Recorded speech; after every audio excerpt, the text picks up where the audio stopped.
Salutations, respected viewers. This is George from Ireland, and I'm continuing my earlier video about why there should be no war against Iran.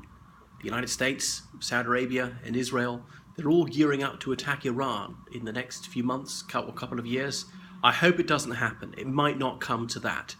Certainly the United States has announced very wide-ranging sanctions against the Islamic Republic of Iran, more stringent than the ones that they had until 2015. So these will provoke Iran, and some of the hardliners in Iran might want to take military action against the United States, Saudi Arabia, and or Israel. Already things go bang in Iranian nuclear installations and so on. People get assassinated, presumably by the Mossad, possibly the CIA. Indeed, Israeli diplomats and so forth abroad are sometimes bumped off, probably by Iranian intelligence. So I don't want there to be a war. There's already a proxy war to some extent. So why would the United States want to attack Iran? Well, for the military-industrial complex, they need a boogeyman. They need an excuse to be spending these staggering sums of money on defense.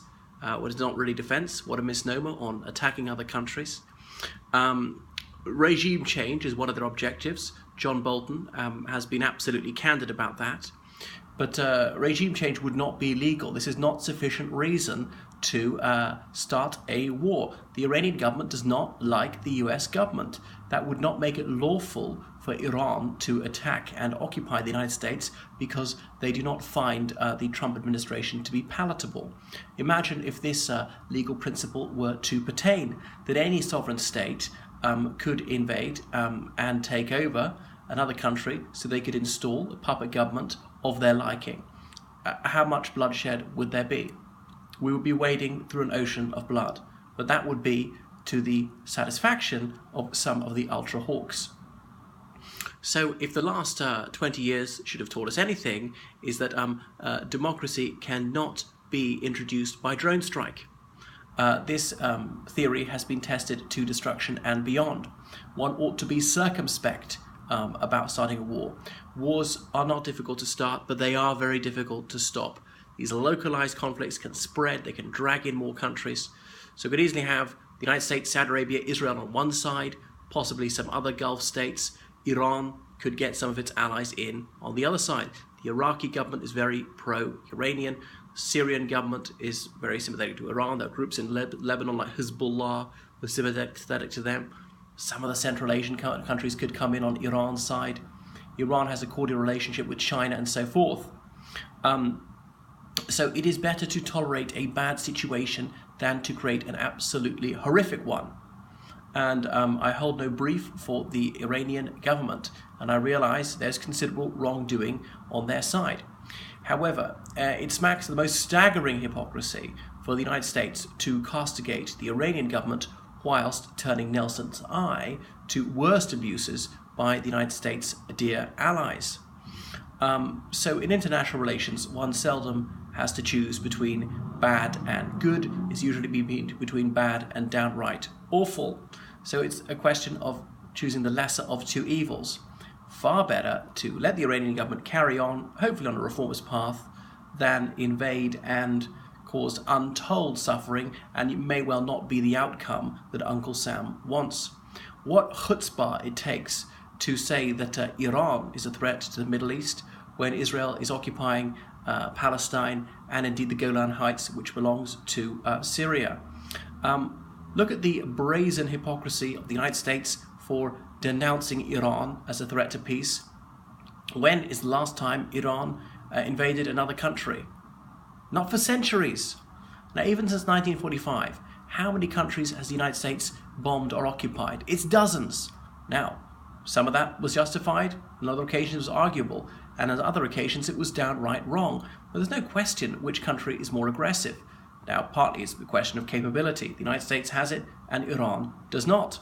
So, and why would anyone trust the Trump administration over the Iranian government when the man in the White House is a pathological liar, who every day tells the most blatant untruths? The New York Times has published a list of the hundreds upon hundreds of provable lies he has told in public since he's become president. Why would any sane person credit what the Trump administration says? So are these not yet more blatant untruths? This fork-tongued president is not to be trusted. Only someone who's an absolute fool or utterly malevolent would even pretend to put any faith in what the Trump administration says. So China might set up bases in Iran, then the United States will be facing this danger that if they bomb Iran, they might accidentally kill some Chinese servicemen and incur the wrath of Cathay. The US is at action in many points in Iraq, in Afghanistan, even in Syria. They may be squaring up to North Korea. The last thing the United States needs is another war in the Middle East. Look, 17 years after American troops entered Afghanistan, they are still there, and the Taliban control more than half the country. So this time, the United States might be biting off more than it can chew. Over 4,000 Americans were killed in Iraq for rather limited success. Okay, there are no weapons of mass destruction. There's no Saddam Hussein regime. But the government in Baghdad is not to their liking, and ISIS has been there. So their chances of achieving triumph in Iran are much lower than that. So I really hope that there will be no sanctions, that they can get back to a normal diplomatic relation, that Iran can continue on the path of reform. Better if there would be no nuclear weapons on either side. But why is it that the United States is permitted nuclear weapons and Iran is not? Why is it up to a dozen countries possess nuclear weapons, but Iran must never ever have them? The Grand Ayatollah Ali Khamenei, he issued a fatwa, which is the highest religious edict in Shia Islam, saying that nuclear weapons were morally repugnant and unacceptable under any circumstances whatsoever. In the US, equivalent authorities haven't said that. Not sure the mainstream Protestant churches have said that. The Catholic Church is in principle against nuclear weapons, but Catholic politicians in the United States do not speak out against nuclear weapons. The clergy do. Likewise in Israel. To my knowledge, the rabbinate doesn't say that nuclear weapons are morally unacceptable.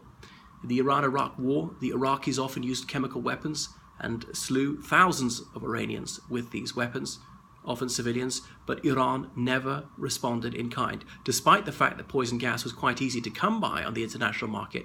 So it appears to me that they really do have a principled stance against weapons of mass destruction.